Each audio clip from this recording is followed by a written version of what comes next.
తెలంగాణ ప్రభుత్వం రైతు బంధు పథకంలో కీలక మార్పులు తీసుకొచ్చింది. దీనిపై ఇప్పటికే కసరత్తు ప్రారంభించింది.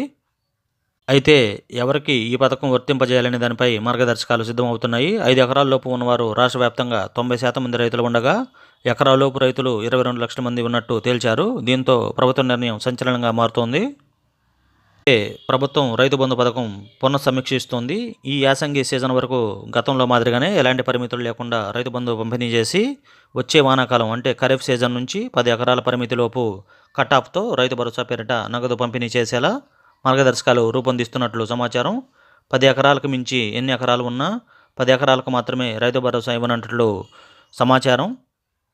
అంటే ఒక రైతుకు 15 ఎకరాలు ఉంటే 10 ఎకరాల రైతు భరోసా వస్తుంది, మిగతా 5 ఎకరాలకు రాదని అర్థం. అలాగే ఇప్పటిదాకా ఎకరానికి 5,000 చొప్పున ఏడాదికి 10,000 పంపిణీ చేస్తుండగా, వచ్చే సీజన్ నుంచి ఒక పంటకు ఎకరానికి రూ. 7,500 చొప్పున ఏడాదికి